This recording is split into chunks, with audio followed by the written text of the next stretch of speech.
Hi everyone, here's the Bookchemist once again. Happy Easter, what did the bunny bring you? Today I'm reviewing Providence, the graphic novel comic book series by comic book legend Alan Moore, illustrated, drawn by Jason Burrows. Alan Moore's take on the writings of H.P. Lovecraft, who, if I haven't mentioned this enough on my channel, is sort of my favorite writer. I tend to think of Lovecraft, Thomas Pynchon and Michael Chabon as my favorite writers, each pretty much on par with the other, but H.P. Lovecraft among these is the one I know most thoroughly. He is the writer that made me addicted to reading when I was 15 the first time, and then once again when I was sort of 18. He is a writer who traumatized me when I was young, and I relived some of that deep fear with Moore and Burrows' Providence. In that sense, the first thing I have to say about this series, as an immense Lovecraft nerd, is that I respected this series immensely. This is clearly the work of someone who understands Lovecraft and the deeper meaning of Lovecraft's fiction, the implication of the Lovecraft mythos, its ethics, the philosophy of these books, very, very deeply. Lovecraft fans nowadays complain all the time that contemporary adaptations of Lovecraft in popular culture, say in movies or comic books or board games. Here I have the Arkham Horror card game, which is one of the most famous uses of Lovecraft's mythos in pop culture today. These types of adaptations really denaturate the real meaning of Lovecraft's tales, because they only take the monsters and the horrors and allow people, or make people think that these are things you can shoot at and defeat, whereas Lovecraft's horror is more existential, it's deeper, it has more to do with the meaningless of the human being within the broader cosmos. And I see the point in all that, but I think that sometimes people forget that in Lovecraft you had both things. If you read such a canonical story, such as the Call of Cthulhu, you have both the green gelatinous ooze dripping from the walls, and you have the philosophical and anthropological implications. Both things coexist, and both things absolutely coexist in Providence, which is painstakingly well researched. This is a book that connects the broader Lovecraft mythos with so many elements of 1910s, 1920s American history. It is painstakingly researched when it comes to Lovecraft's life. This is clearly the work of someone who has read, and Moore has read, everything there is to read about Lovecraft and from Lovecraft, including his endless letters, and it is clearly the work of a fan. And the first thing I have to say is that to me Providence probably only makes sense if you are a huge Lovecraft nerd, and by that I mean that you must have read all of Lovecraft's stories at the very least before you consider reading Providence. That's not as difficult as it sounds. The whole of Lovecraft can be collected in a very thick volume, but especially if you only focus on the stories that were written exclusively by him, because so many of his, even these famous stories, were co-written with other writers, or were allegedly written by other writers, but in fact written mostly by Lovecraft. But you need at the very least to have read the whole of Lovecraft to navigate Providence. Not because the series won't make sense if you haven't, but because the series is, every single chapter in this series, every single volume, installment in this comic book series, intertextualizes and references at least 2, 3, sometimes 4 Lovecraft stories, and the way it does that is brilliant. Starting from the title of each of these installments, when it comes to new characters that are being introduced, when it comes to the plot twists and to elements of the plot, you see references to Lovecraft stories all the time. And part of the fun, I'll admit it, is that type of geeky, knowledgeable fun you get when you get the reference. When you see, oh, I see, this is a reference to Shadow over Innsmouth, this is a reference to the White Ship, this one is the festival and such. If you like that type of fun, and there's nothing wrong with it, you're going to have a hell of a good time with Providence, even just because there are so many Easter eggs, I'll call them, but they're not even Easter eggs because they're very, very clear. If you've read Lovecraft, you're going to get most of these references, I'm sure. But this should not at all suggest that this is just nerd fodder, this is just here to make nerds go, oh, I got that reference. Not at all. This is an awesome, excellent story in its own right, which explores and exploits extensively Lovecraft's writing to elaborate broader reflections on, most notably, on the hidden life of America, on the hidden currents, on the secret life at the heart of American life.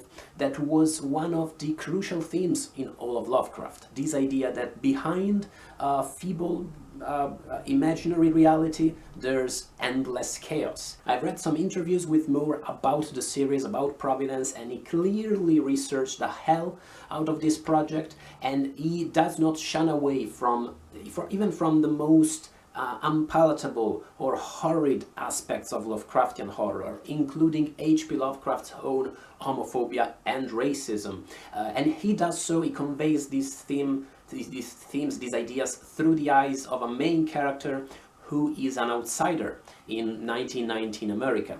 And I won't tell you more about it because discovering how much of an outsider he is part of the fun, especially with the very first installments of the series.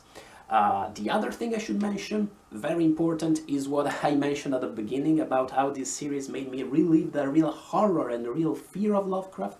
This is scary and traumatizing as fuck. This is a disturbing series, this is an upsetting series that deals with all of the most horrid things at the heart of Lovecraft stories.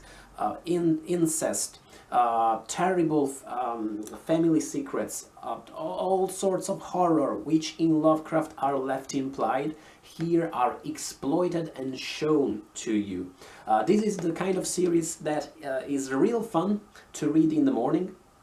I had lots of fun reading it in the morning. It was kind of unpleasant in the afternoon, and it was fucking terrifying when I read it at night. And the first thing I have to say on this front is that I wasn't necessarily a huge fan of how explicit the series was, of how disturbing and upsetting it was. Some of its strongest scenes were. And you may very well be going, hold on, bookchemist, Mattia, hold on. You are, you know, it's Lovecraft, it's horror fiction. Of course it's going to be strong, it's going to be disturbing, it's going to be upsetting. What's wrong with that? There's nothing wrong with that. It's just my own take.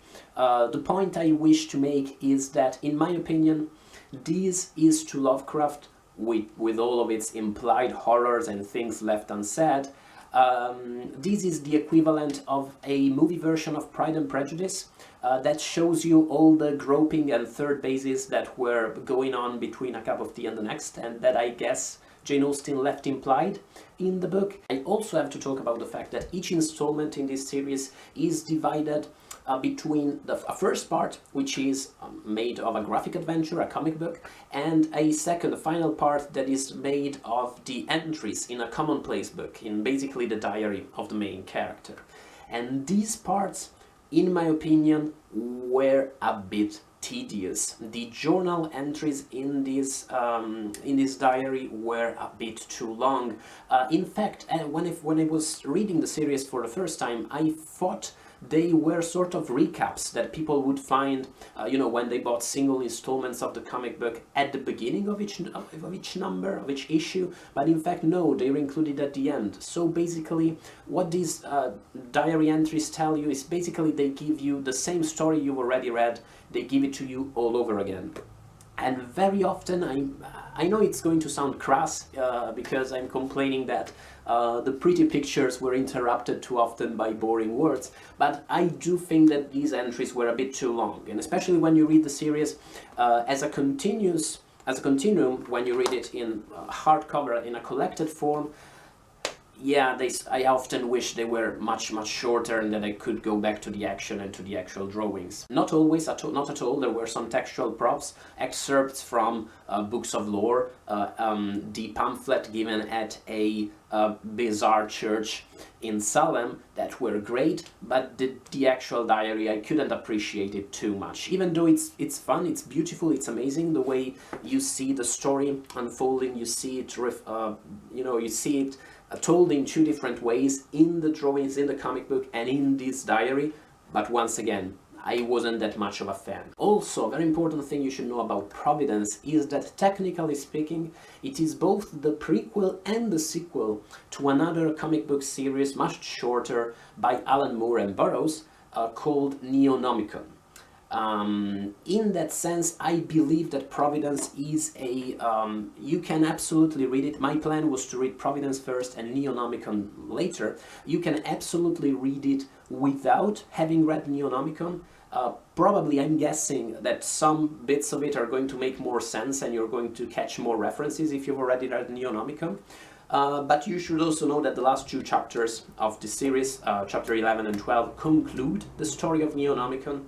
In that sense, it may make more sense to read Neonomicon first, but at the same time I have to admit this, and I have to be honest, I do not think I'll be reading Neonomicon very soon, because after reading Providence I do not really feel like doing that. See, the point is that, once more, I respect this series immensely, I had fun with it, but to me all of the fun was taken out when I realized that this series is trying to take Lovecraft's writing and draw a larger picture from it. And precisely, I think, because I am so much a fan of intertextual narratives, of books that discuss and engage with books that came before, as all books do, but do that more explicitly, or show a writer's passion for the writers that came before her or him, that's probably because this very explicit treatment of the source material, this way of trying to draw a larger story from Lovecraft stories, didn't fly that well with me. I can't tell you much more about it because I'd spoil you the narrative itself. Suffice it to say that the last chapters of the book, I found them sort of disappointing. They gave the whole thing an almost satirical overtone, even though it is dealt with in a sort of serious way too. I guess I have to conclude very simply that Providence was not quite the series for me. But make no mistake, I'm not saying it's a bad comic book series, and it may very well be the series for you. I think, once more, that you should know your Lovecraft before you tackle this work, and that it may make more sense to read Neonomicon first. That said, let me know what you think about Providence, if you can find it though. I had quite a hard time locating the first hardback volume. They may publish more of these in the future, I mean reissue the first volume, who knows, or you may have better luck finding the 12 individual volumes as separate issues. And thank you as always for watching, guys. If you liked the video, please subscribe, and in a second you're going to find links to my a video I filmed last year, I think, about Lovecraft's The Tomb, which is one of it's not that often anthologized as a short stories, but it is one of my favorite among his earliest stories. It was the first one he wrote as an adult, and you're also a link to Mariana Enriquez's Things We Lost in the Fire, which is an awesome horror short story collection which features a clear homage to Lovecraft and the type of treatment I tend to prefer when it comes to this type of homage intertextual reference sort of thing. Thank you as always for watching. Bye, guys.